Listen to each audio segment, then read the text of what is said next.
नमस्कार मित्र हो. आज आमदार निलेश लंके यांच्या संकल्पनेतून साकार झालेल्या आदरणीय शरदचंद्रजी पवार साहेब कोविड सेंटरच्या कार्याला सुरू होऊन आज 2 महिने पूर्ण झालेले आहेत. या अनुषंगाने या कोविड सेंटरच्या लंके पॅटर्नचा काही गोषवारा आपल्यासमोर मांडताना मला सहर्ष आनंद होत आहे. सज्जन हो, या कोविडच्या महामारीमध्ये जगात अनेक उलथापालथ झाल्या. एखादं वादळ यावं, एखादा महापूर यावा, या प्रमाणात याचा जगभर हाहाकार माजला. पारनेर आणि परिसरातील भागातसुद्धा याची व्याप्ती वाढतच गेली. जनसामान्यांच्या आर्थिक चक्रावर याचा गंभीर परिणाम झाला आणि आपल्या भागातील जनतेला या आजारामध्ये आपण निःशुल्क सेवा देण्याचा मानस ठेवून माननीय आमदार निलेशजी लंके साहेबांनी एक सुरू करण्याच्या 8 दिवस आधी एक बैठक घेतली आणि त्यामध्ये एक मानस व्यक्त केला की आपण असं एक भव्य दिव्य मोठं असं कोविड सेंटर माननीय आदरणीय लोकनेते शरदचंद्रजी पवार साहेबांच्या नावाने सुरू करूयात. मग प्रश्न सर्वांनी उपस्थित केला की नेते, हा एक फार मोठा विषय आहे, त्याचा खर्च खूप मोठा आहे, मग यामध्ये आपण कसं पुढे नियोजन करणार? नेत्यांनी एकच शब्द वापरला, आपण सुरू तर करूयात, होईल, काळजी करू नका. एक आमदार या विषयाला अत्यंत विश्वासाने सुरू करण्याचा मानस ठेवतो असं पाहून निलेश लंके प्रतिष्ठानचे सर्व पदाधिकारी असतील, आमदार निलेश लंके साहेबांवर प्रेम करणारे सर्व कार्यकर्ते असतील किंवा त्यांचे जे समर्थक आहेत, त्यांनी चटकन होकार दिला आणि 8च दिवसामध्ये भाळवणी या गावामध्ये हे सेंटर सुरू करण्याचा प्रयत्न झाला. आता भाळवणी गाव निवडताना 2च गोष्टी महत्त्वाच्या होत्या.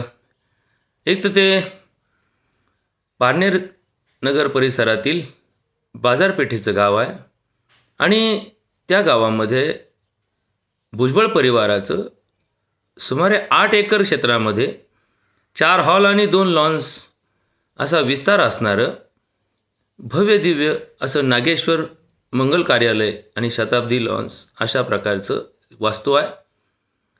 हे भुजबळ परिवार हा पहिल्यापासून एक सामाजिक कार्याला वाहून घेतलेला परिवार आहे. सुशिक्षित असून एका कुस्ती क्षेत्रामध्ये, शैक्षणिक क्षेत्रामध्ये यांनी उत्तुंग भरारी घेतलेली आहे. गावामधल्या एका जमीनदाराच्या परिवारामध्ये हा भुजबळ परिवार अग्रेसर आहे आणि आतापर्यंत गावातील शैक्षणिक संस्थांना, घरकुल योजनांना आपल्या जमिनी दान दिलेल्या आहेत. अशी दानत असणारा हा परिवार माननीय आमदार साहेबांच्या संपर्कात आला आणि स्वतःहून की आमचं मंगल कार्यालय तुमच्या या उपक्रमासाठी निःशुल्क देण्याचं आमची इच्छा आहे असे त्यांनी भावना व्यक्त केली. सज्जन हो, भगवान नागेश्वर हे साक्षात शंकराचे अवतार आहेत आणि त्यांच्या पदस्पर्शाने पावन झालेल्या या भाळवणी गावामध्ये महामानव डॉक्टर बाबासाहेब आंबेडकर यांच्या जयंतीला हे कोविड सेंटर सुरू करण्यात आलं. सज्जन हो, यामध्ये अनेकांनी तनमनधनाने मदत केली. मग पदाधिकाऱ्यांनी मदत केली, शासकीय अधिकाऱ्यांनी मदत केली, अगदी शेतकऱ्यांनी मदत केली, सामान्य गरिबातल्या गरिबाने सुद्धा आपापल्या परीने सहकार्य केलं. या परिसरातील काही शैक्षणिक संस्था निवासी आश्रम चालवतात, त्यांच्याही मार्फत बेड्स असतील, गाद्या असतील, या सगळ्या गोष्टींची उपलब्धता करण्यात आली.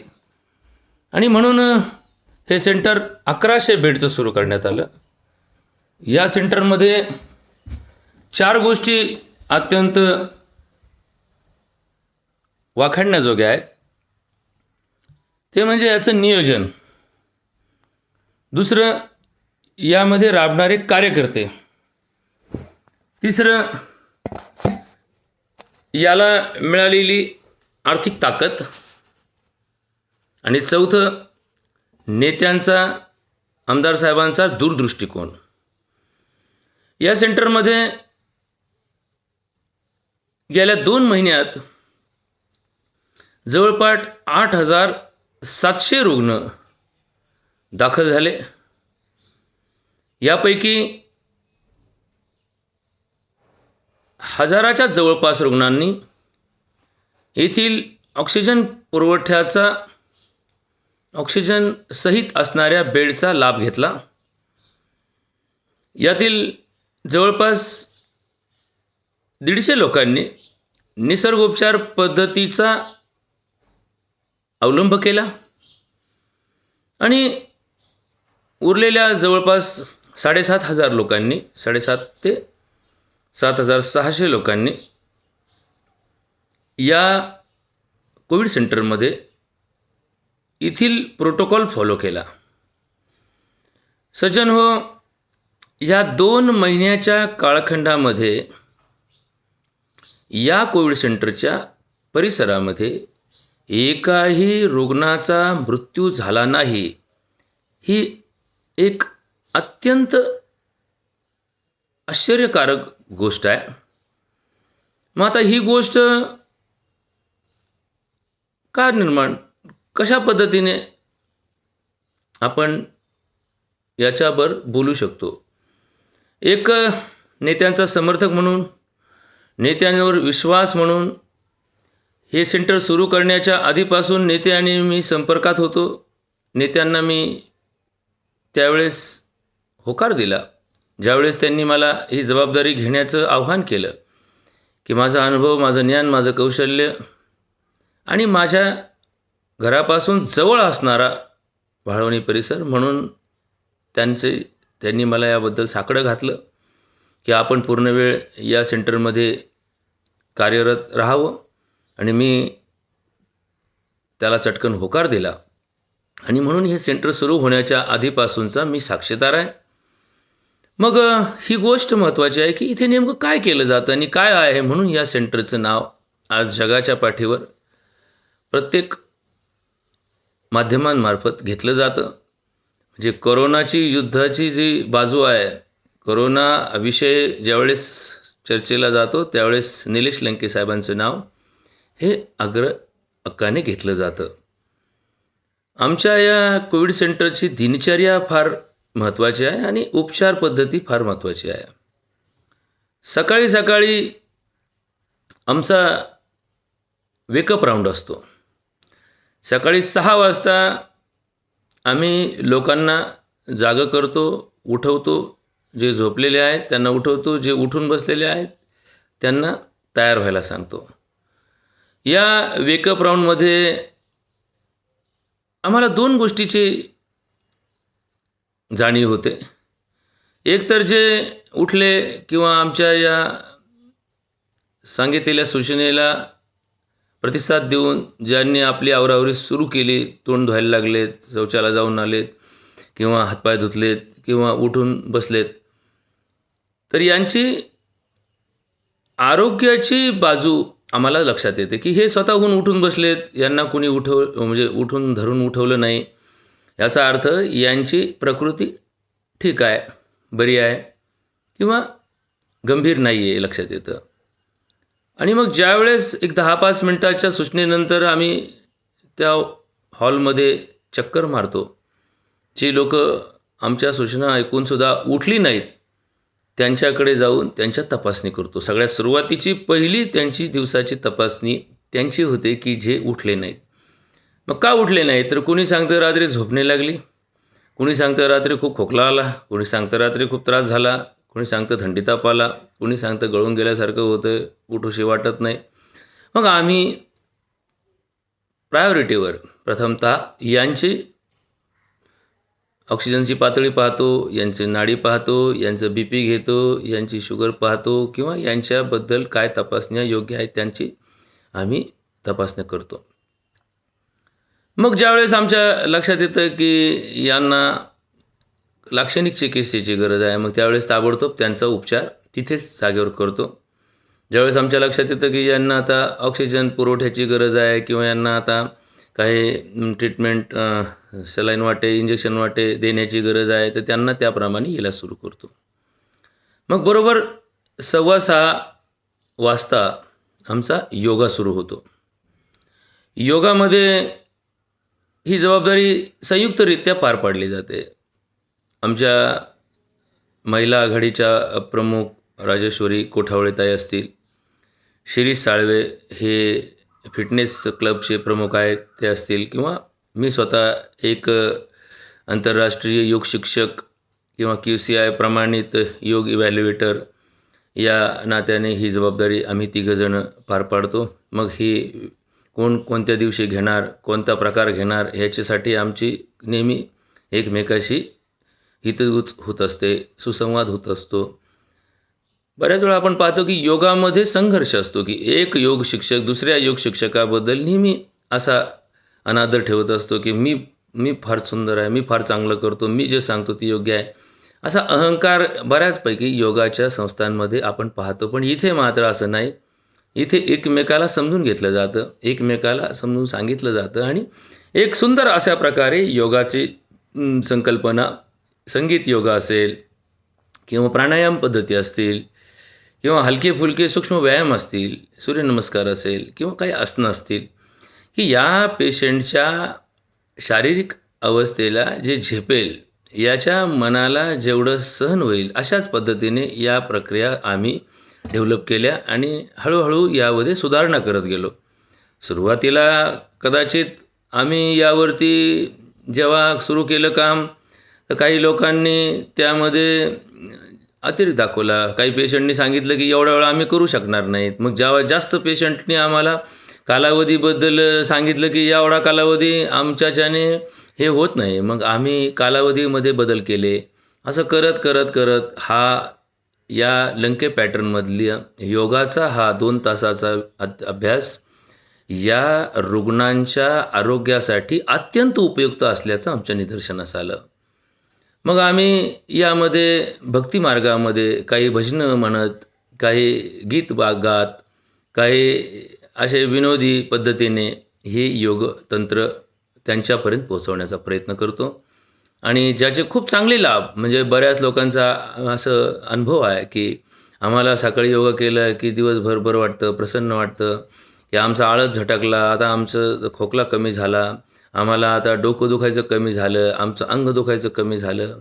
म्हणजे ड्रगलेस थेरपी नावाचा जो प्रकार या विश्वामध्ये आहे, त्यापैकी योगा हे एक ड्रगलेस सायन्स आहे की ज्यामध्ये कुठलंही द्रव्य न वापरता फक्त शारीरिक हालचाली, व्यायाम आणि नियंत्रणावरती मन आणि शरीरावर विजय मिळवता येतो. याचा अद्भुत उपयोग आमच्या या आदरणीय शरदचंद्रजी पवार कोविड सेंटरमध्ये आम्ही करतो. त्यानंतर आमच्याकडे रुग्णांसाठी नाश्ता देण्याची जी पद्धत आहे, ती सुद्धा एक विचारपूर्वक केली जाणारी योजना आहे, ज्यामध्ये रुग्णाला पचेल असं, रुग्णाला आवडेल असं वेगवेगळे पदार्थ, मग त्याची खाण्याची पद्धत कोणती आहे. तो शाकाहारी असेल तर त्याला शेंगदाणे घालून केलेला उपमा, थोड्या प्रमाणामध्ये कधी पोहे, तर कधी सांजा, तर कधी शिरा, अशा प्रकारचा थोडासा पौष्टिक असा नाश्ता दिला जातो. जे मांसाहारी आहेत त्यांच्यासाठी अंडी आणि कधीकधी त्यामध्ये अजून वेगवेगळे पदार्थसुद्धा वापरण्याचा प्रयत्न करतो. सर्वांसाठी सकाळी मसाला दूध म्हणजे औषधी दूध थोडक्यात, की दुधामध्ये हळद टाकली असेल, दुधामध्ये सुंठ टाकली असेल, दुधामध्ये मसाले जे पदार्थ आहेत दुधाच्या मसाल्याचे ते पदार्थ टाकून मसाला दूध प्रत्येकाला कंपल्सरी 1 ग्लास आम्ही देतो. याच्यासाठी भरपूर खर्च येतो, परंतु शेवटी त्यांच्या आरोग्यासाठी हे करण्याचा आमचा अट्टाहास असतो आणि मग आम्ही तो प्रकल्प यशस्वीपणे आजपर्यंत करत आलो. मग त्यानंतर संपूर्ण यंत्रणेचा एक सार्वजनिक राऊंड घेतला जातो आमच्या वैद्यकीय चमूच्या मार्फत. या ठिकाणी आम्ही वेगवेगळ्या शासकीय यंत्रणेचाही वापर करतो. ज्याप्रमाणे आमच्या प्राथमिक आरोग्य केंद्र टाकळी, आमच्या भाळवणी केंद्रामधले वैद्यकीय अधिकारी डॉक्टर मानसी मानोरकर असतील, त्यांच्या अंतर्गत येणारे वेगवेगळे उपकेंद्रातले CHO असतील किंवा पारनेर तालुक्यातील वेगवेगळ्या प्राथमिक आरोग्य केंद्राचे MO असतील, यांच्या आम्ही या ठिकाणी एक महिन्याच्या ड्युट्या आधीच ठरवून घेतो आणि त्याप्रमाणे त्यांची कार्यप्रणालीसुद्धा आमच्याकडे नियोजित केली जाते की तुम्ही इतक्या वाजता यायचं, हे काम करायचं, याच्या प्रकारची जबाबदारी त्यांच्यावर दिली जाते. खाजगी वैद्यकीय व्यवसायामध्ये सुद्धा मी तर पूर्ण वेळ माझ्या स्वतःची प्रॅक्टिस आणि हॉस्पिटलकडे जात नाही. 24 तास याच सेंटरमध्ये एक नेत्यांच्या शब्दाला या ठिकाणी मान देत, आणि हे एक जबाबदारीचं काम आहे. या ठिकाणी नाव जेवढं व्हायला संधी आहे तेवढीच बदनामीला सुद्धा संधी आहे, आणि हे केंद्र बदनाम होणार नाही. या केंद्राकडे कोणत्या कार्याने गालबोट लागणार नाही, या दृष्टीने आम्ही नेहमी सतर्क असतो आणि म्हणून 24 तास या ठिकाणी मी स्वतः राहतो. नेतेसुद्धा या कार्यामध्ये पूर्ण वेळ काम करतात. ते एक अशा प्रकारे कार्य करतात की पडेल ते काम करण्याची त्यांची तयारी असते. 2-3 वेळा तर नेत्यांनी स्वतः स्टेज झाडून घेतलं. 2-3 वेळा जी पत्रावळी गोळा करण्यासाठी सुद्धा त्यांनी स्वतः पुढे गेले, मग 2 कार्यकर्ते त्यांच्या पाठीमागून उचलू लागले. म्हणजे ते फक्त बोलत नाहीत, फक्त मार्गदर्शन करत नाहीत, फक्त हुकूम करत नाहीत, तर स्वतः काम करतात. अनेक वेळा आमच्या डॉक्टरच्या राऊंडमध्ये कधी आमची संख्यात्मक बळ कमी पडलं तर ते स्वतः लगेच आमच्या बरोबरीने पल्स ऑक्सिमीटर घेऊन प्रत्येक पेशंटचा राऊंड घेण्याला सुद्धा आम्हाला मदत करतात. आणि काही चर्चा करण्यासाठी सुद्धा ज्या वेळेस आम्ही वैद्यकीय क्षेत्रातील काही अडचणी त्यांच्यापाशी सांगितल्या, त्यावेळेस त्यांनी लगेच तातडीने विश्वासाने त्या मान्य करून त्याप्रमाणे अंमलबजावणी करण्याचा आम्ही प्रयत्न करतो. मग या राऊंडमध्ये रुग्णांच्या प्राथमिक तपासण्या म्हणजे रोज नित्यातून 3 वेळा पल्स ऑक्सने, तेही स्टँडर्ड पल्स ऑक्स आमच्याकडे वापरले जातात. बऱ्याच वेळा आपल्या बाजारीकरणामध्ये चायना मेड काही डुप्लिकेट मिळतात पल्स ऑक्सिमीटर, की ज्यामध्ये अत्यंत तफावतीचे रिडिंग्ज येतात, की एखाद्या नॉर्मल पेशंटचं ऑक्सिजन पातळी अचानक 85 दाखवणं, एखाद्याचे हायपोक्सिया कंडिशन असेल तर त्याची पूर्ण दाखवणं. मग एक कन्फ्युजन आपण नेहमी पाहिल्याचं जाणवतं. मग आम्ही पहिल्यापासूनच एका ISI मार्क असणारे स्टँडर्ड पल्स ऑक्सिमीटर इथं वापरतो आणि मॅक्झिमम आम्ही इलेक्ट्रिक ॲपॅरेटस हे मोठ्या ॲपॅरेटसवरती आमच्याकडे 5 पॅरामॉनिटर्स आहेत 2, की जे 5 पॅरामॉनिटर्स इलेक्ट्रिकवर चालतात. हे मोठं ब्रॉड असल्यामुळं त्याच्यामध्ये एरर्स कमी असतात आणि मोठे इन्स्ट्रुमेंट असल्यामुळं रुग्णांनासुद्धा त्यांचा पल्स रेट आणि त्यांची O2ची पातळी, त्यांचं BP ह्याचे आकडे त्या मॉनिटरवर पाहता येतात.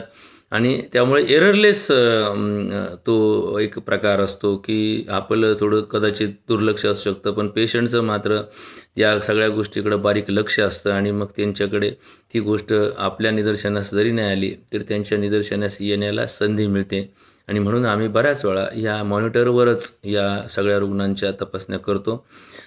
सुरुवातीला जेव्हा आम्ही हे केंद्र सुरू झालं तर त्याच्या उद्घाटनाच्या आधीच 100 लोक इथे दाखल झाले, की बुवा आम्हाला असं वाटलं की आजपासूनच सुरू होणार आहे आणि आम्ही आलेलो आहे. मग आम्ही त्यांना नकार दिला नाही. नेत्यांनी सांगितलं की तुम्ही जा ॲडमिट व्हा.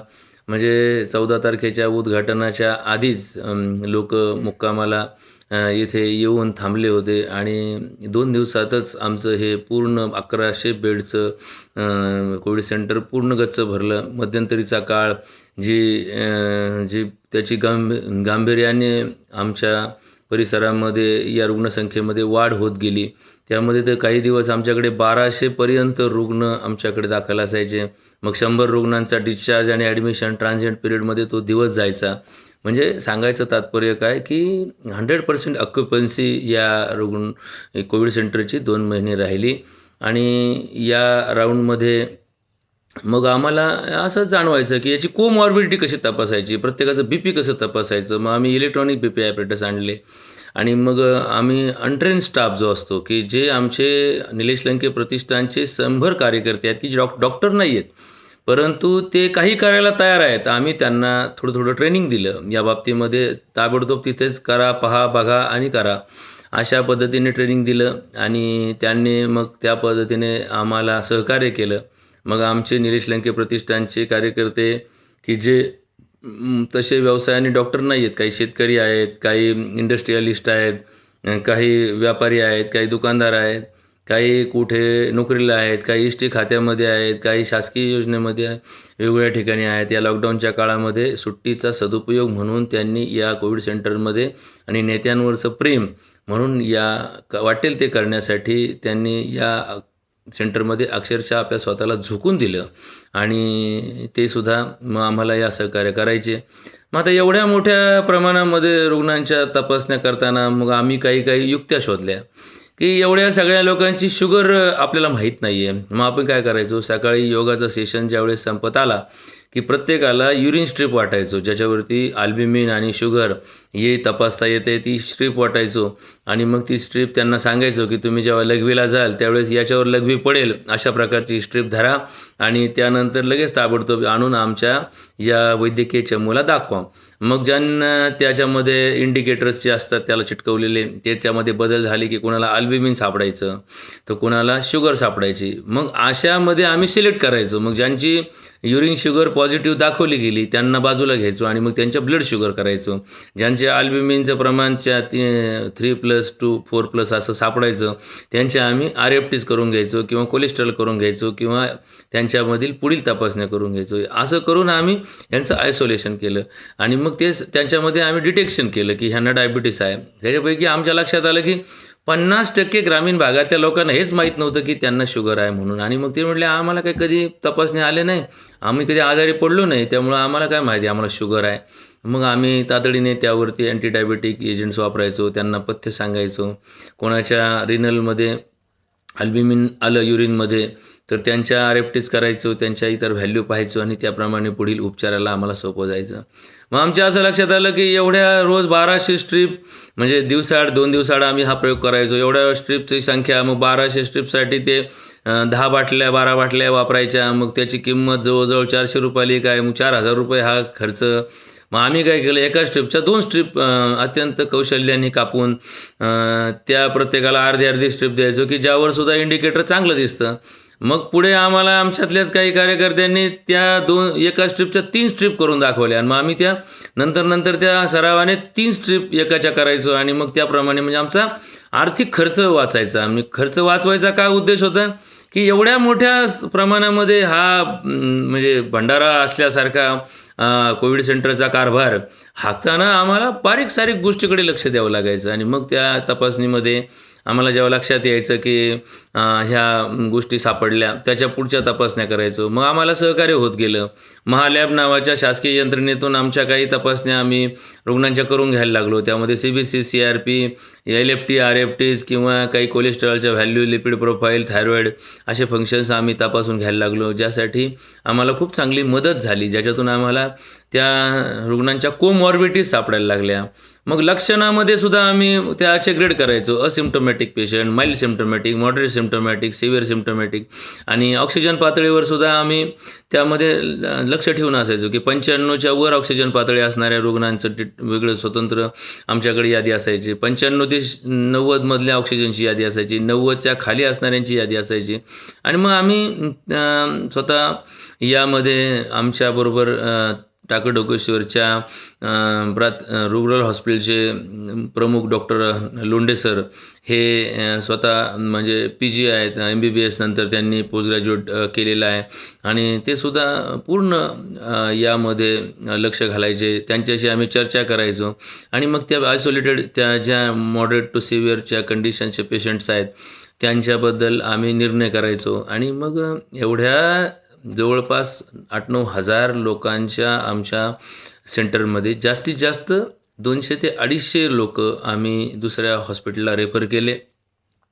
म्हणजे आमचा रेफरचा दरसुद्धा रेशोसुद्धा फार कमी आहे. म्हणजे यामध्ये मग आम्ही जेव्हा रेफर करायचा निर्णय घ्यायचो त्यावेळेस पेशंट लोकांचा आमच्यावर विश्वास असायचा.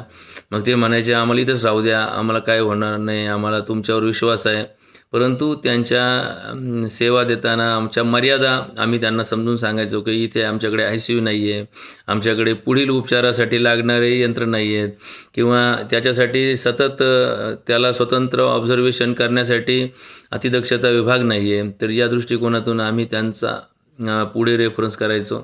त्यामध्ये 90 ज्या 200-250 लोकांना आम्ही रेफर केलं त्यापैकी 90% लोक हे शासकीय हॉस्पिटलमध्ये पाठवले. मग त्याच्यामध्ये पारनेरचं ग्रामीण रुग्णालय असेल, नगरचं सिव्हिल हॉस्पिटल असेल, नगरमध्ये स्वयंसेवी संस्थांमार्फत चालवले गेलेले हॉस्पिटल्स असतील की जिथे बूथ हॉस्पिटलसारखे की जिथे मोफत इलाज होतो.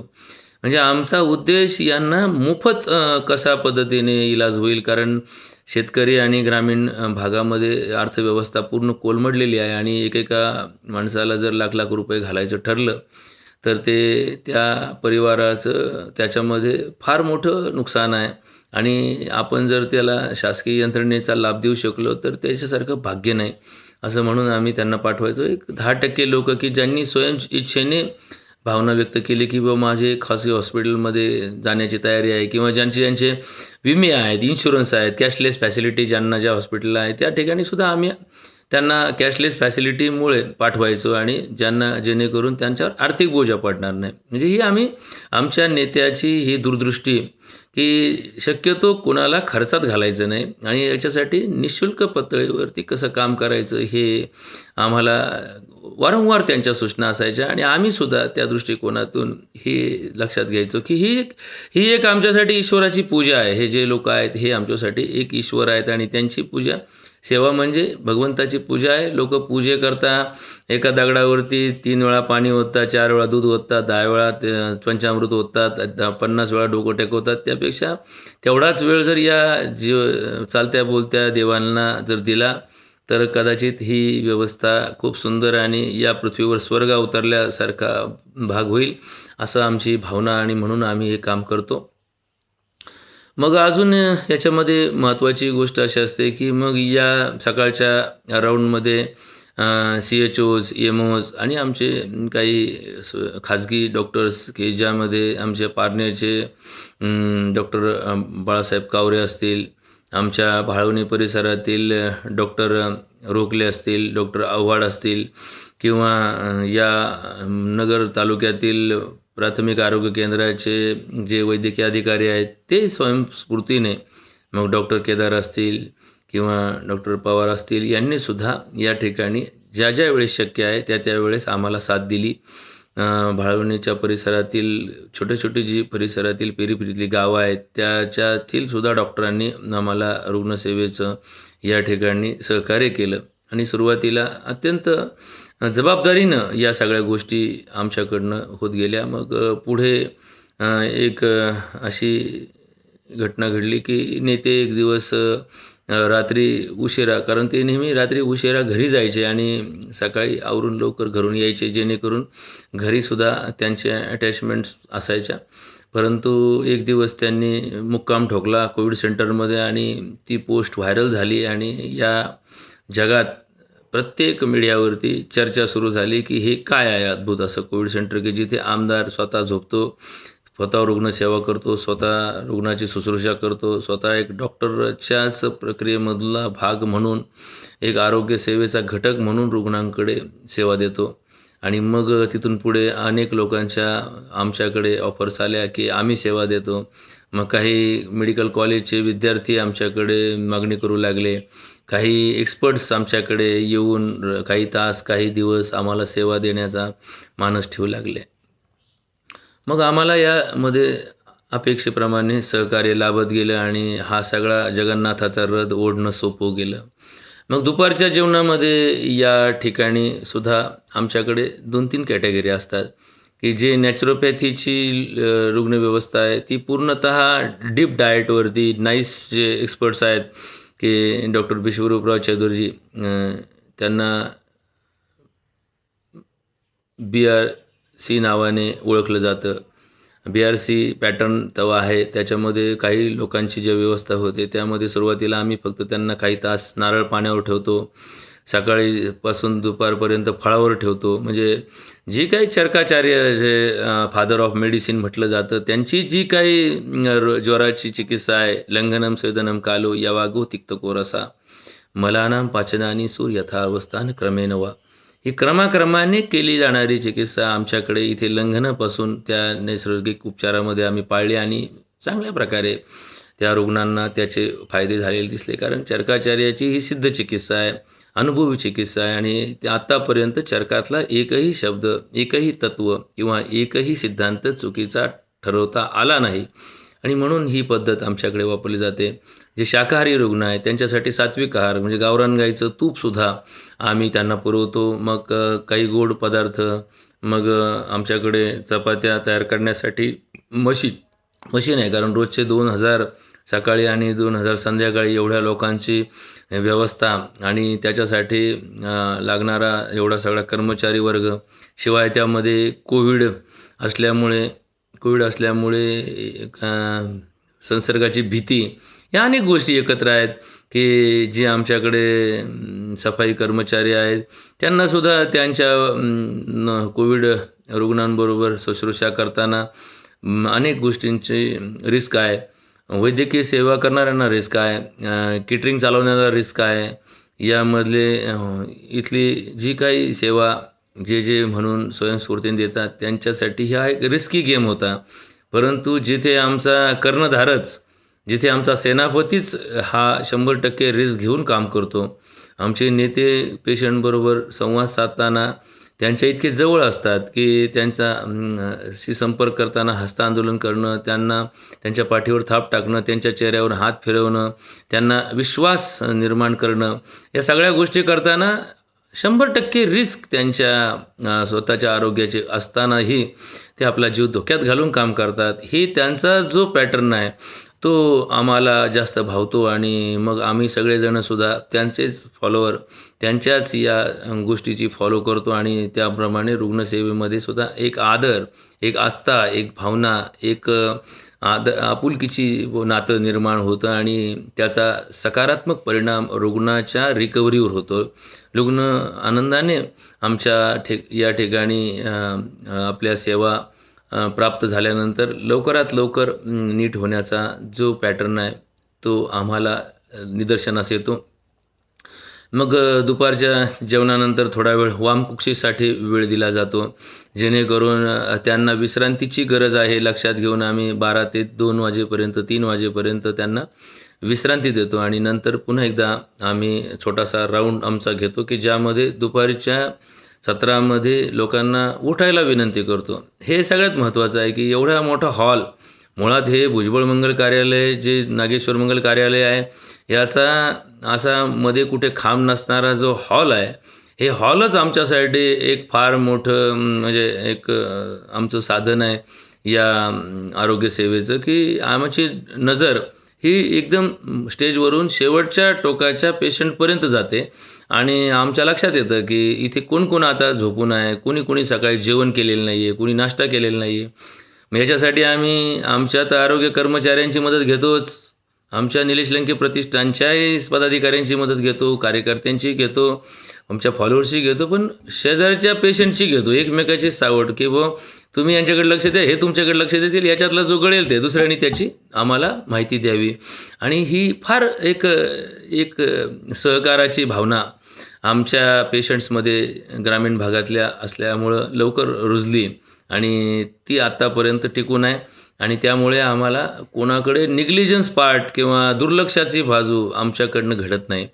हे आम्हाला ताबडतोब सांगितलं जातं. शेजारी येऊन सांगतो, अरे आमचा शेजारी मला माहीत नाही कोण आहे, पण तो सकाळपासून नाश्ताही केला नाही, उठलाय नाही, मग तू झोपूनच आहे. आम्ही त्याला उठवतो पण तो उठत नाही. आम्ही लगेच ताबडतोब जाऊन पाहतो की काय त्याची आहे, त्याला नेमकं काय लक्षण विकसित झालं आहे. म्हणजे हा आमच्यासाठी फार मोठा प्लस पॉईंट आहे. आणि मग सुरुवात केल्यानंतर आमच्या काही डोक्यात नव्हतं, परंतु मग संध्याकाळच्या या दुपारच्या राऊंडनंतर करायचं काय, म्हणून मग एक प्रबोधन क्षेत्रात काम करणारा म्हणून आमच्या काही कार्यकर्त्यांनी सांगितले, डॉक्टर साहेब तुम्ही जरा प्रवचन करा, थोडंसं वैद्यकीय नॉलेज द्या, थोडं आध्यात्मिक नॉलेज द्या. मग सुरुवातीला 1-2 दिवस आम्ही हा प्रयोग केल्यानंतर आमच्याबरोबर अजून 2-3 महाराज आहेत, की आमचे रेपाळे महाराज आहेत, त्याचप्रमाणे आमच्याकडे दळवी महाराज आहेत. या अशा प्रकारची परिसरातली मंडळी मग माझ्याबरोबर प्रवचन करायला सुरू झाली. आणि मग ज्या दिवशी आमच्या या कोविड सेंटरची ख्याती प्रसिद्धी माध्यमांच्या समोर जायला लागली, तसतसे अनेक मंडळी, मग नंतर सुरुवातीला कीर्तनकार आले, मग भारुडवाले आले, मग जागरण गोंधळवाले आले, मग ऑर्केस्ट्रावाले आले, मग संगीत पार्ट्या आल्या, मग या ठिकाणी तमाशावालेसुद्धा आले, की बा आम्हीसुद्धा आमची कला सादर करतो. आता हे सगळ्या गोष्टी लोककलेमध्ये येतात आणि कला ही कुणालाही आवडते आणि ते बिचारे आपल्या स्वतःच्या जीवाची रिस्क घेऊन, कारण कोविड सेंटरमध्ये कार्यक्रम करणं आणि इतर कार्यक्रम करणं यामध्ये फरक आहे. इथे रिस्क फॅक्टर खूप आहे, इथं व्हायरल लोड जास्त असणारी पेशंट्स असतात. तरी या बिचाऱ्यांनी आमच्या या नेत्यांच्या कार्यप्रणालीवर फिदा होऊन आपले सेवा इथं दिली. मग काही जादूचे प्रयोग झाले, काही विनोदी कार्यक्रम झाले, काही कथाकथन झाले, काही काव्य वाचन झाल्या, काही वेळा इथे म्युझिक पार्ट्या झाल्या. म्हणजे हे सगळं दुपारी साधारण 1-2 तासाचा हा कार्यक्रम आमच्या सेंटरचं आकर्षण ठरलं आणि रुग्ण हसायचे, नाचायचे, या भजनावरती, तालावरती डोलायची. आणि मग आमच्या लक्षात यायचं की अरे हा माणूस तर सकाळी आळसलेला होता, उठत नव्हता, आता याला कसं स्फुरण आलं. आणि मग तोच आमच्यासाठी त्याचा इलाज असायचा. म्हणजे ड्रगलेस थेरपीमध्ये त्याचा उपचार हा असाच पद्धतीने व्हावा असं आमची नंतर धारणा व्हायला लागली. आणि मग आम्ही त्याकडे विशेष लक्ष द्यायला लागलो, की नेमकं आम्ही ऑब्झर्वेशन करायचो की एखादं भजन म्हणण्याआधी त्या बाईचा ऑक्सिजन पातळी किती आहे आणि भजन संपल्यानंतर तिची ऑक्सिजन पातळी किती आहे, एखाद्या गाण्याच्या तालावर नाचणाऱ्या एखाद्या माणसाची ऑक्सिजनची पातळीमध्ये काय बदल झाले. तर आमच्या लक्षात यायचं की जसा आनंद त्याचा वाढायचा, जसा उत्साह त्याचा वाढायचा, जर त्यांच्या मनाला समाधान लागायचं, तशी त्याची ऑक्सिजनची पातळी वाढलेली सापडायची. हे तर सरळ गणित आहे. This is a very rational phenomenon, की अशा प्रकारे प्रसन्न मन हे माणसाच्या आरोग्यासाठी लाभदायी काम करतं. हे ते सुद्धा एक औषध आहे. आणि म्हणून मग आमच्या या सेंटरचं ते वैशिष्ट्य ठरलं, की मग त्याच्यावर अनेकांनी टीका केल्या असतील, काही लोकांनी त्याच्यावरती विनाकारण चर्चा केली, परंतु आम्ही कोणत्या चर्चेला, कोणत्या टीकेकडे दुर्लक्ष करतो. कारण चांगल्या कामाला तर अशा प्रकारे त्रास होतच असतो. म्हणजे आमच्या नेत्याचं एक म्हणणं की हत्ती चालला की कुत्रे भुंकत असतात, मग हत्तीने काय ते कुत्र्याकडे बघून थांबायचं का? नाही, तर आपण आपल्या हत्तीच्या चालीने चालत राहायचं, ही आमच्या नेत्याची सूचना. आणि आमच्या या कार्यप्रणालीमध्ये सुद्धा आम्ही तेच गोष्टी फॉलो करतो. आणि मग अशा प्रकारे मग संध्याकाळच्या जेवणामध्ये सुद्धा जेणेकरून त्यांना पचेल हलकं सुलकं अन्न. मग मांसाहारी खाणाऱ्या माणसाला दुपारी आम्ही त्यांना मांसाहाराचे वेगवेगळे प्रकार द्यायचो. अर्थात पुढे आमच्या लक्षात आलं तेव्हापासून आम्ही मांसाहाराचं प्रमाण कमीत कमी देण्याचा प्रयत्न करतो, जेणेकरून रुग्णांच्या पचनशक्तीवर ताण पडणार नाही. मग आमच्या या कोविड सेंटरला लोक वेगवेगळे पदार्थ करून आणून द्यायला लागले. कोणी आमरस करून आणून दिले, कोणी श्रीखंड करून आणून दिले, कोणी पुरणाच्या पोळ्या करून आणून दिल्या. पाचीपक्वान्नासारखं पदार्थ आमच्या रुग्णांना खायला मिळायला लागले. आणि वातावरण प्रसन्न, खेळीमेळीचं वातावरण, गोळ्यामेळ्याचं वातावरण. म्हणजे 2 माणसं एकत्र जेवायला बसले की 2 घास जास्त जातात, या नियमाचा इथे आम्ही वापर केला आणि लोकांना एकत्र जेवायला बसवायला लावलो.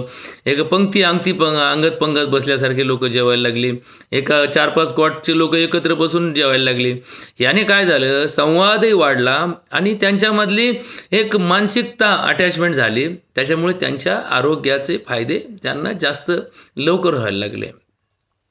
मग रात्री पुन्हा आमच्या सर्वांचा राऊंड असायचा. रात्रीचे जे एमओ असायचे त्यांच्याबरोबर आमची सगळ्यांची एक चर्चा व्हायची आणि मग दिवसभरातील बदल आणि मग रात्रीचे हे सगळं आम्ही त्याची चर्चा करून या पेशंटला मॅनेजमेंटमध्ये कसे बदल करायचे. अर्थात या सगळ्या लोकांचं सहकार्य आम्हाला लाभायचं.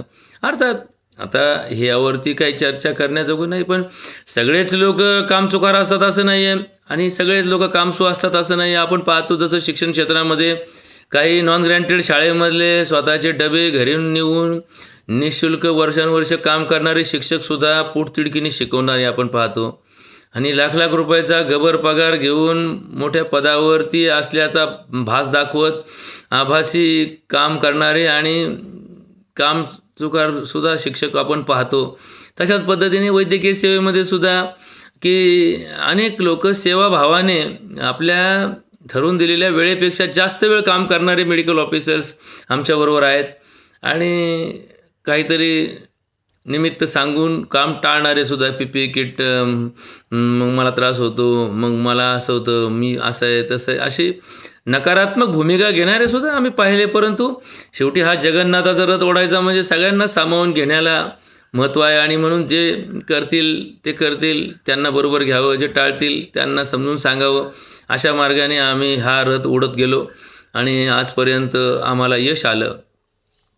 यामध्ये सगळ्यात महत्त्वाची भूमिका राहिली या सेंटरमध्ये ती माननीय आमदार लोकनेते निलेशजी लंके साहेबांची, की ज्या वेळेस रुग्ण दाखल करताना आमच्या काही CCCच्या मर्यादा आम्हाला पडायच्या, की ज्याला सेव्हॅरिटी आहे, ज्याची मॉडरेट अवस्था आहे, ज्याच्यावर HRCTचे स्कोर जास्त आहेत, त्यांना टाळण्यासाठी आमच्याकडे उत्तर तयार असायची. पण नेते ज्यावेळेस त्या रुग्णाला भेटायचे, रुग्णाची अडचण समजून घ्यायचे, की हा माणूस त्याला बेड मिळाला नाही म्हणून लांबून आला आहे, तर आपण याला जर इथून पाठवून दिलं तर याला कुठे बेड मिळणार नाही, हा घरी जाईल, मरेल.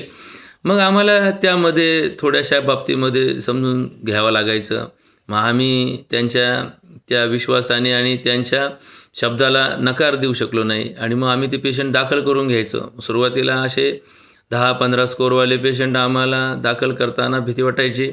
मग ज्यावेळेस आमच्या लक्षात यायचं की लोक नीट होत आहेत, लोकांना आमची उपचार पद्धतीचा गुण येतो आहे, आमच्या सेंटरमध्ये लोक लवकर बरे होत आहेत, मग हळूहळू आम्ही या गोष्टी घ्यायला लागलो. मग 20-25 स्कोअरपर्यंत, 22-23, आमच्याकडे 23 स्कोअर असणारा, 780 शुगर असणारे, 200पेक्षा जास्त BP असणारे, 100च्या दरम्यान वय असणारे किंवा 1 महिन्याचं वय असणारे अशी बालकंसुद्धा आमच्याकडे दाखल झाली, विश्वासाने दाखल झाली आणि नीट झाली. मग यामध्ये आम्हाला प्रशासनाच्या माध्यमातून सुद्धा खूप चांगली मदत झाली.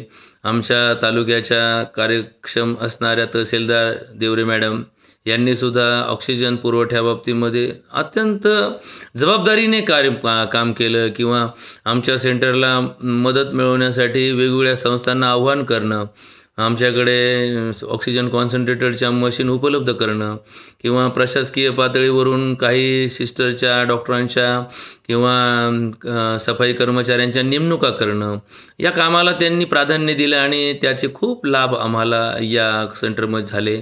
आमचे पारनेरचे BDO माननीय मानेसाहेब असतील, त्याचप्रमाणे या भागाचे प्रांताधिकारी माननीय पाटील साहेब असतील, या परिसरातील पोलीस निरीक्षक बळप साहेबांनी त्यांचे सर्व टीम असेल सुरक्षा व्यवस्थेची, त्याचप्रमाणे आमच्या पारणे सुपा क्षेत्रातले गोकावे साहेबांनी त्यांची सर्व पोलीस संरक्षण दलाची व्यवस्था असेल, या सर्वांचे आम्हाला वेगवेगळ्या मार्गाने उपयोग झाले.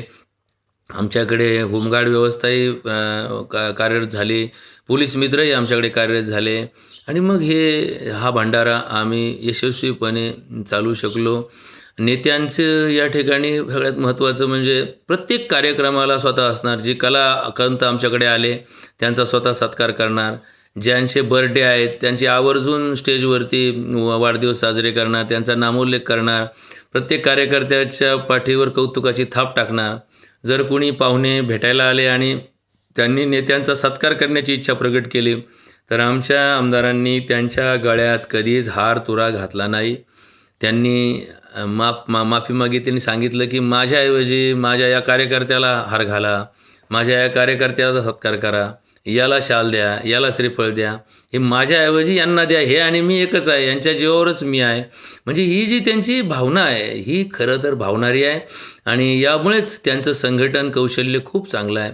ही संघटना जी त्यांची बांधलेली आहे ती फक्त तालुक्यापुरती, मतदारसंघापुरती नाही, तर पूर्ण महाराष्ट्र राज्यामध्ये निलेश लंके प्रतिष्ठानच्या शाखा आहेत. मुंबईसारख्या महानगरीमध्ये सुद्धा यांचे असंख्य फॉलोअर्स आहेत. तर हे सगळं त्यांच्या संघटन कौशल्याचा परिणाम आहे असं माझ्या लक्षात आलं आणि उत्तम संघटक म्हणून त्यांच्याकडे पाहिलं जातो आणि कौशल्य त्यांच्याकडे खूप चांगलं आहे. शिक्षण जरी त्यांचं फार नसलं तरी परंतु त्यांचा म्हणजे दृष्टिकोन खूप मोठा आहे. जसं की त्रिकोण असतो, चौकोन असतो, षटकोन असतो. या कोनांच्या संख्येपेक्षा दृष्टिकोन महत्त्वाचा असतो आणि हा दृष्टिकोन त्यांच्याजवळ आहे. म्हणूनच हे कार्य आम्ही सिद्धीस नेऊ शकलो. अजून यामध्ये महत्त्वाची भूमिका म्हणजे केटरिंगची व्यवस्था देसाई नावाच्या सोनेवाडीच्या एका केटरर्सकडे दिली गेली आणि विश्वासाने त्यांनी या ठिकाणी धाडसाने, कारण या सेंटरमध्ये केटरिंग करणं म्हणजे एक आव्हानच आहे. कारण जिथे व्हायरल लोड जास्त आहे, सगळे कोरोनाचे पेशंट आहेत, तिथे वास्तव्य करणारे ही सगळी मंडळी सुद्धा एक अत्यंत स्वागतार्ह त्यांचं काम राहिलं. भुजबळ परिवार हा राहायला याच परिसरात आहे, तरी त्यांनी त्या सगळ्या गोष्टी सहन करत आम्हाला मोठ्या मनाने या ठिकाणी सहकार्य केलं. नुसतं कार्यालयच दिले नाही, तर त्यांचे 2 जवान पोरं की जे स्वतः उच्च शिक्षित आहेत, ते सुद्धा आमच्याकडे या सेवेमध्ये आरोग्य दूत म्हणून किंवा योद्धा म्हणून काम करायचे. झाडून घेण्यापासून तर मॅनेजमेंटपर्यंतचे सगळी कामं त्यांची मुलं करतात, आजही करतात. म्हणजे हे आपल्यामधलं एक वैशिष्ट्य आहे की काही लोक पैसे देऊन मोकळे होतात, काही लोक धान्य देऊन मोकळे होतात, काही लोक वस्तू देऊन मोकळे होतात. हे मोकळे झाले नाही. या सगळ्या जबाबदारीने स्वतः भुजबळ सरांनी सुद्धा अनेक वेळा भेटी दिल्या. नुसते लंके साहेब एकटेच आमच्याकडे काम पाहतात असं नाही. त्यांचे सख्खे भाऊ की ज्यांच्यावर घराची आणि आपल्या व्यवसायाची जबाबदारी असताना सुद्धा दिवसातून किमान 2 तास 3 तास ते स्वतः येतात, दीपक शेठ, आणि या कोविड सेंटरच्या कामाची पाहणी करतात, काही मदत करतात, वाढू लागतात, काही कमी जास्त पाहायला सुद्धा ते मागे पुढे पाहत नाहीत. या सगळ्या गोष्टी आमच्याकडे आहेत. आमच्या निलेश लंके प्रतिष्ठानचे जे पदाधिकारी आहेत त्यामध्ये नावं घेऊन परत कोणाचं नाव राहिलं तर परत त्याला राग येणार नाही म्हणून नामोल्लेख न करता, विशेषतः बाळासाहेब खिलारी सर असतील, राहुल झावरे साहेब असतील, भाऊसाहेब चौरे असतील, बापूसाहेब शिर्के असतील किंवा आमचे मुळे साहेब असतील, आमच्या पूर्ण नगर पारनेर मतदारसंघातील गावगावचे सरपंच आहेत, भाळवणी परिसरातले आमचे संदीप भाऊ रोकले असतील, इथे संदीप भाऊ भागवत असतील, आमच्या राष्ट्रवादी पक्षाचे तालुका अध्यक्ष बाबाजी तरटे असतील, त्याचप्रमाणे आमचे गुडसे पैलवान असतील, दत्ताभाऊ कोरडे असतील, या किरणगाव खरे असतील, बबनराव जाधव असतील, हे सगळी मंडळी आले. तिथं अनेक वरखडेदा बाबा असतील किंवा आमचे या ठिकाणी रेपाळे महाराज असतील, संदीप भाऊ चौधरी असतील, त्याचप्रमाणे या कामामध्ये पूर्ण वेळ थांबणारे आमचे शिंदे परिवार जामगावचा मुकुंद भवन त्यांचा चिरंजीव असेल किंवा काही लोक तर आमच्या संपर्कात आधी नव्हती, परंतु इथं येऊन आम्ही सेवा देतो म्हणून आमचे खोलम जे असतील किंवा आमचे नितीन भोर असेल, अशी जी मंडळी आहेत हे सगळी मंडळी इथं पूर्ण वेळ काम करतात. आमचे वायरमनचं काम करणारे सुद्रीक भाऊ असतील किंवा स्वच्छता अभियान राबवणारे आमचे खातगावची मंडळी असेल, भाळवणी परिसरातून काम करणारे अनेक सहकारी असतील, काही महिला असतील, आमच्या राजश्रीताई कोठावळे आणि त्यांची महिला टीम असेल, ह्या सगळ्यांचं इथं बापूसाहेब शिर्केंची सगळी मंडळी असतील किंवा आमचे विजूभावटीचे सर्व सहकारी असतील किंवा आमचे बाळाभाऊ आणि त्यांची सर्व टीम असेल, हे सगळी मंडळी आमच्याकडे, आमचे डॉक्टर बर्वे साहेब असतील, हे सुद्धा त्यांच्या प्रॅक्टिसमध्ये वेळ काढून पूर्ण वेळ आमच्याकडे सेवेमध्ये अग्रेसर होते आणि अजूनही आहेत. ही आम्हाला अभिमानाची गोष्ट आहे. ज्यांची नावं कदाचित घेण्याचं मी विसरलो असेल, परंतु हाडोळे परिवार असेल किंवा लंके परिवाराचे अजून सदस्य असतील, आमच्या नेत्यांच्या बहीण असेल, आमचे गंधाकते परिवार असेल किंवा आमचा तरटे परिवार, चिमटे परिवार असेल किंवा या ठिकाणी कानूर पठारच्या परिसरातून आमचे कार्यकर्ते आहेत, आमचे गोरेगावचे अभय शेठ असतील किंवा आमचे जामगावचे गावटे परिवार असेल, त्याचप्रमाणे आमचे सुरेश धुरपते आणि त्यांचे पूर्ण मित्रपरिवार असेल, डॉक्टर परिसरामधले सर्व असतील, हे सर्वांचं योगदान राहिलं. अजूनही अनेक नावं घेण्याजोगी आहेत, परंतु वेळेचं बंधन आहे. नाव घेण्यापेक्षा त्यांचं कार्य महान आहे. अशा ज्ञात अज्ञात लोकांचं हे समर्पण हेच आमच्या कोविड सेंटरचं वैशिष्ट्य राहिलं. या ठिकाणी उपचार पद्धतीमध्ये लंके पॅटर्न म्हणजे काय, तर आम्ही सुरुवातीला ज्यावेळेस पेशंट दाखल करायचो तर यांच्या छातीमध्ये इन्फेक्शन किती आहे, यांच्या छातीला सूज किती आहे हे पाहण्यासाठी त्यावेळेस समाजामध्ये HRCTचं फॅड निघालं होतं. मग HRCTला 3-3 हजार रुपये घालायचे. इथले पेशंट्स पुन्हा कशाने तरी शिफ्ट करायचे, जाण्या येण्याचा खर्च, रिस्क फॅक्टर्स. मग आम्ही नेत्यांशी चर्चा केली. नेत्यांनी सुचवलं की काहीतरी असा मार्ग काढा डॉक्टर साहेब की आपण ही गोष्ट आपल्या इथल्या सेंटरमध्ये व्यवस्था करू शकतो. मग आम्ही डिजिटल एक्सरे मशीन तिथे इन्स्टॉल करण्याचं ठरवलं. मग सुदैवाने आमच्या हॉस्पिटलमध्ये ती सेवा होती. मग ती सेवा आम्ही तिथे शिफ्ट केली आणि रोज आम्ही ॲडमिशनच्या पेशंटचे एक्सरे करतो. त्या एक्सरेवरती त्याचं चेस्ट कंजेशन पाहतो.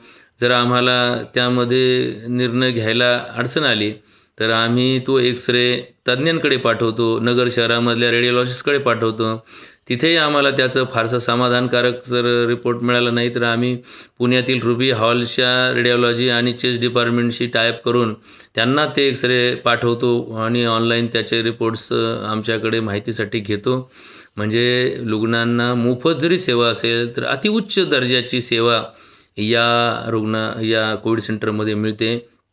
आणि मग वारंवार त्यांच्या शुगर्स तपासणी असतील, मग त्यांची ट्रीटमेंट करताना आम्ही ग्रेडेशन करतो. असिम्प्टोमॅटिक पेशंटला फक्त आम्ही व्हिटॅमिन C, B कॉम्प्लेक्स आणि काही प्रोटीन्स बस, याच्या पलीकडे काही देत नाही.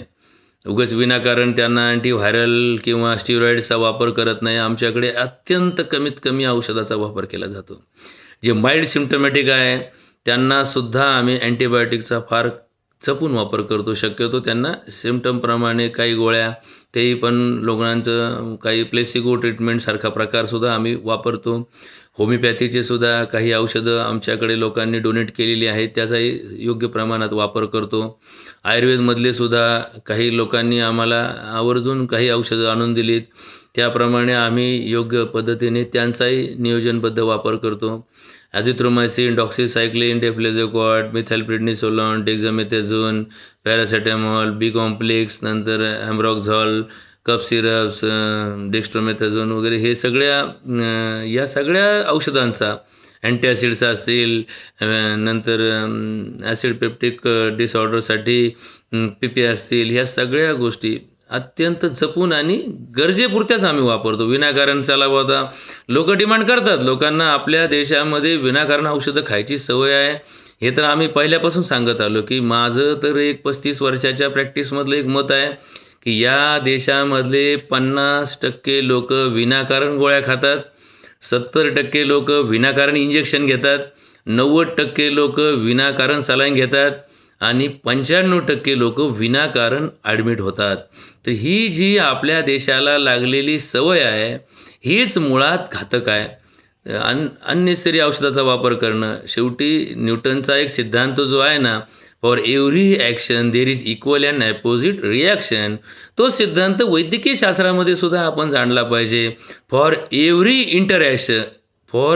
Interaction there is equal and opposite interaction. Interaction म्हणजे रिॲक्शन जशी येते तशी इंटरॅक्शन. तर ही अशा प्रकारे आमच्या सगळ्या शरीराला अपायकारक अशा प्रकारची घातक आपण औषधं खातो. आणि म्हणून आम्ही मग मॉडरेट केसेस असतील, ज्यांची लक्षणाची तीव्रता जास्त आहे, अशासाठी फॅबिफ्लूचा जास्तीत जास्त वापर करतो. आणि आम्हाला लक्षात आलं की त्याच्यापासून सुद्धा व्हायरल लोड कमी व्हायला मदत होते. योग्य वेळी जर उपचार सुरू केले तर पुढील धोके टाळता येतात. हे आम्हाला जेव्हा लक्षात आलं तेव्हा आम्ही त्याच्याप्रमाणे उपचार पद्धतीमध्ये बदल करत गेलो. ही जसे लोक एक पद्धत वापरतात, ट्रायल अँड एरर मेथड असते, परंतु आमच्याकडे एररलेस ट्रायल असतात. एररलेस ट्रायल्स, आम्ही त्या ट्रायलच्या एररपर्यंत पोहोचायच्या आत ती ट्रायल बंद करतो. म्हणजे आमच्या असं लक्षात आलं की अरे नाही हे थोडंसं आपल्याकडून बदलावं लागेल, ह्याच्यामध्ये काही सदोषता आहे किंवा हे दुष्परिणाम जास्त दिसायला लागले किंवा याच्यापासून कॉम्प्लिकेशन्स वाढतील असं भीती वाटायला लागली, तर आम्ही ते सगळं टाळायचो. लगेच पुन्हा पुन्हा आमच्या रस्त्याला येऊन पुन्हा नवीन आमच्याकडे प्रयोग असे पद्धती आहे. शेवटी जगात कोविडवरती अशी रामबाण उपचार थेरपी आजपर्यंत विकसित झाली नाही. सगळ्या अंडर ट्रायल आहेत. कोणाचाही स्टडी पूर्ण झालेला नाही किंवा तेवढ्या प्रमाणात स्टडीला त्यांना संधी मिळाली नसेल. परंतु एक नक्की आहे, आमच्या या शरदचंद्रजी पवार आरोग्य मंदिरामध्ये जो काही 8-9 हजार पेशंटचा डाटा उपलब्ध आहे आणि आम्हाला खात्री आहे की हे सेक्टर बंद होईपर्यंत 10,000 रुग्णांचा आमच्याकडे डाटा असेल. तर या डाटाच्या माध्यमातून आम्ही जो काही उपचार केला, जे काही आमचे ऑब्झर्वेशन्स आहेत, जे काही आमच्याकडे निरीक्षण नोंदलेले आहेत, याचा उपयोग करून भविष्यामध्ये एका उपचार पद्धतीमध्ये साथीच्या रोगाचं नियंत्रण करण्यासाठीचे पॅटर्न जे तयार होतील, त्यामध्ये भविष्यात हजारो वर्ष या इपिडेमिक्समध्ये रामबाण अशा प्रकारचा पॅटर्न कोणता असेल तर तो आम्ही कोविडच्या युद्धामध्ये वापरलेला निलेश लंके पॅटर्न, म्हणजे आमच्या आमदार साहेबांच्या नावाचा हा आमच्या नावाशी जोडलेला संबंध आहे. म्हणजे आमच्या आमदार साहेबांचा सन्मान तो आमचा सन्मान, आमच्या आमदार साहेबांचा अपमान तो आमचा अपमान, अशा एकरूप पद्धतीने आमची कार्यप्रणाली आहे. आमच्याकडे प्रसिद्धीला हपापलेली संख्या अजिबात नाही आहे किंवा मीपणा दाखवणारे कार्यकर्ते अजिबात नाही आहे. आमचं हे छत्रपती शिवाजी महाराजांच्या कार्यप्रणालीसारखंच आमच्या नेत्यांची कार्यप्रणाली आहे आणि आम्ही जी मावळे मंडळी आहोत ही सगळी त्यांच्या शब्दाच्या मानासाठी, त्यांनी टाकलेला शब्द झेलण्यासाठी तत्पर असतो. आणि म्हणून हा लंके पॅटर्नचा काही भाग तुमच्यापाशी सांगितला. आणि याचं फलित काय तर ही विनाशुल्क ही एवढी मंडळी नीट झाली. आज 8,500 लोक या सेवेचा लाभ घेऊन बरी होऊन आपापल्या घरी पोचलेली आहेत. विचार करा, 1,00,000 रुपयाचा जर खर्च एका पेशंटला धरला तर 1,00,000 गुणले 8,500 तुम्हीच हिशोब करत बसा. आमच्याकडे फक्त नगर तालुका, पारनेर तालुका नाही तर पूर्ण जगाच्या पाठीवरच्या भारतातल्या प्रत्येक राज्यातले, नगर जिल्ह्यातल्या प्रत्येक तालुक्यातले आणि राज्यातल्या प्रत्येक जिल्ह्यातले पेशंट्स आमच्याकडे दाखल झाले. बरं, सगळेच पेशंट असिम्प्टमॅटिक होते असं नाही, काही सिव्हिअर पेशंटसुद्धा आम्ही दाखल करून घेतले. 20, 22, 23 स्कोर असणारे सुद्धा शेकडो लोक आमच्याकडे ॲडमिट झाले. ज्यांचं ऑक्सिजनची पातळी 78-75पर्यंत खाली आली असेही लोक आमच्याकडे दाखल झाले. ज्यांचे शुगर 780पर्यंत 500पेक्षा जास्त असणारे सुद्धा लोक दाखल झाले. ज्यांचे BP नोन होते, ज्यांना कार्डियाक डिसीज होते असे सुद्धा लोक दाखल झाले. अस्थमॅटिकसुद्धा दाखल झाले. प्रेग्नंट बायासुद्धा दाखल झाल्या. प्रेग्नंट महिलासुद्धा आमच्याकडे भरपूर ॲडमिट होत्या. लहान बालकंसुद्धा आमच्याकडे खूप ॲडमिट होती. कोमॉर्बिडिटी असणारे सगळे फॅक्टर्ससुद्धा बरोबर असणारे अनेक पेशंट्स आमच्याकडे नीट झाले. तर हे सगळं कुणी नीट केलं तर याचं उत्तर असं कोणाला क्रेडिट घेण्यात अर्थ नाही आहे की बाबा मी तपासले म्हणून नीट झाले किंवा आमच्या सेंटरमध्ये होते म्हणून नीट झाले. तर ही कुठली तरी एक ईश्वरी शक्ती सुप्तपणे आमच्या पाठीशी उभी आहे हे आमच्या लक्षात आलं. तो ईश्वरी अंश आमच्या या कार्यामध्ये आहे असं आमच्या लक्षात आलं. आणि म्हणून हा विनोद नाही किंवा हे काही एक सहज गोष्ट नाही आहे की 2 महिन्याच्या अखंड कार्यप्रणालीमध्ये 8,500पेक्षा जास्त रुग्णसेवेमध्ये एकही रुग्ण या सेंटरमध्ये मृत्युमुखी पडला नाही, गेला नाही किंवा या सेंटरमध्ये कॅज्युलिटी झाली नाही. हे अनेक मला माहिती असणारी कारणं तुम्हाला मी सांगितली. याच्या उपरही अजून काही गोष्टी आहेत की ज्या चर्चा करण्याजोग्या आहेत.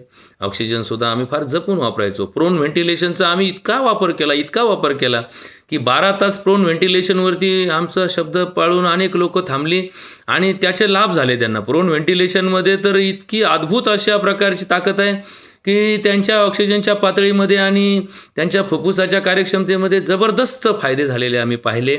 आमच्या या सेंटरमधून डिस्चार्ज झालेल्या पेशंटमध्ये कुणालाही म्युकरमायकोसिस किंवा म्युकरचा आजार झाला नाही, कुणालाही कॉम्प्लिकेशन झाले नाही. आम्ही डिस्चार्ज झाल्यानंतरसुद्धा फोन करून दर 8 दिवसांनी त्यांचे फॉलोअप घेतले. स्वतः आवर्जून आम्ही 2-3 माणसं नेमून त्यांच्यावरती लक्ष ठेवलं. तर हे सगळं सुदैवाने आमच्या पेशंट बाबतीत घडलं नाही आणि म्हणून अजरामर झालेला हा आमचा पॅटर्न या कोविड सेंटरमध्ये वापरलेल्या सिस्टीम्स भविष्यात संशोधनाचा विषय ठरेल आणि निश्चितपणे एक कॉन्क्रीट अशा प्रकारचा प्रोटोकॉल, कॉन्क्रीट अशा प्रकारची ही सिस्टीम्स डेव्हलप होईल आणि त्यातच आम्ही समाधानी आहोत. धन्यवाद. जय हिंद, जय महाराष्ट्र.